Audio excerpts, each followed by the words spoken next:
ముద్రగడ గారి మరణ వార్త విన్న తర్వాత బాధపడి ఉంటారు. ఆయనతో కలిసి పనిచేశారు, ఆయనతో మాట్లాడి ఉంటారు. ఆయనతో ఉన్నటువంటి అనుబంధం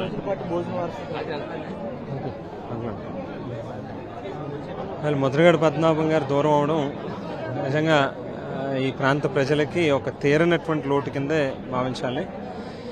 గడిచినటువంటి ఆయన రాజకీయ ప్రస్థానం అంతా కూడా చూస్తే అనేక పోరాటాలు ఉద్యమాలతోనే జీవితం అంతా కూడా గడిపేశాడు. ఆయన ఓ రకంగా చెప్పాలని అంటే ఆయన కోల్పోతూ ఆయన నష్టపోతూ సమాజానికి చాలా చేశాడని చెప్పుకోవాల్సినటువంటి అవసరం. ముఖ్యంగా కాపు సామాజిక వర్గానికి సంబంధించి ఆయన చేసినటువంటి పోరాటాలు కానీ ఉద్యమాలు కానీ రాజీ పడకుండా మనం గతంలో చూస్తే 2019కి ముందు జరిగినటువంటి సంఘటన, మరి ఇంటి మీదకి కొన్ని వందల వేల మంది పోలీసులు వచ్చి ఇంట్లో ఆడవాళ్ళని వాళ్ళ పిల్లల్ని ఇబ్బంది పెట్టినప్పటికీ గవర్నమెంట్ హాస్పిటల్లో రాజమండ్రిలో దాదాపు 13-14 రోజుల పాటు కనీసం మంచి నీరు కూడా, ఒక చుక్క నీరు కూడా తాగకుండా ఏదైతే ఒక ఇష్యూ మీద నేను ఇది ఫైట్ చేయాలని పట్టుకున్నారో దాని మీద కట్టుబడి ఆయన ప్రాణాన్ని కూడా పణంగా పెట్టి పోరాడినటువంటి వ్యక్తి.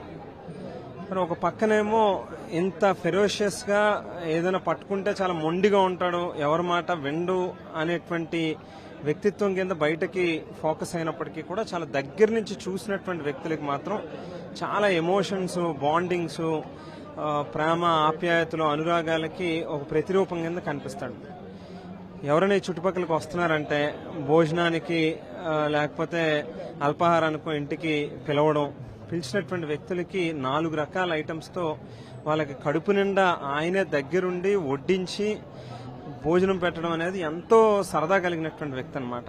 నిజంగా ఆయన కోల్పోవడం అనేది గోదావరి జిల్లాల ప్రజలకు కానీ యావత్ రాష్ట్రంలో ఉన్నటువంటి కాపు సామాజిక వర్గానికి సంబంధించినటువంటి వ్యక్తులకు కానీ లేకపోతే వైఎస్ఆర్ కాంగ్రెస్ పార్టీకి కానీ ఇది తీరనటువంటి నష్టం. గతంలో దివంగత ముఖ్యమంత్రి డాక్టర్ వైఎస్ రాజశేఖర రెడ్డి గారు కూడా పద్మనాభం గారు మనతో పాటు ఉండాలి అని చెప్పి బలంగా కోరుకున్నటువంటి వ్యక్తి ఆయన. మరి ఆ తర్వాత జగన్మోహన్ రెడ్డి గారు నాయకత్వంలో కూడా ఆవేళ ఓదార్పు యాత్రలో పార్టిసిపేట్ చేశారు.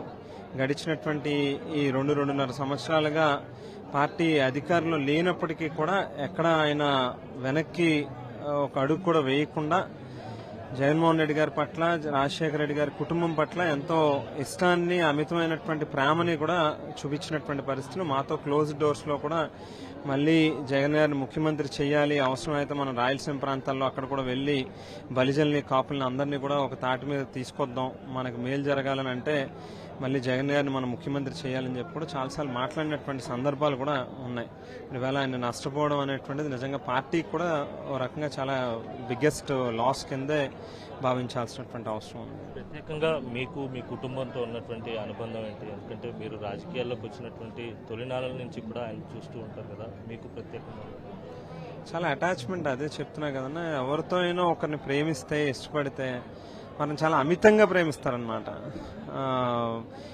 ఈ గడిచినటువంటి కొంతకాలంగా అయితే మా ఫ్యామిలీతో అంటే మధ్యలో కొంతకాలం గ్యాప్ వచ్చినప్పటికీ కూడా మళ్ళీ ఈ మధ్యకాలంలో ఒక 3-4 ఇయర్స్ నుంచి అయితే బాగా అటాచ్మెంట్ అది పెరగడం. ముఖ్యంగా మా సోదరుడు గణేష్తో బాగా క్లోజ్ అటాచ్మెంట్, రెగ్యులర్గా మాట్లాడడం కానీ లేకపోతే ఒక సొంత కొడుకు కింద భావించి మంచి చెడు ఏదైనా ఉంటే చెప్పడం, లేకపోతే మాకు ఒక డైరెక్షన్ ఇవ్వడం, ఒక పెద్ద కింద అంటే ఒక ఎల్డర్లీ పర్సన్ కింద ఉండేవాడు ఆయన.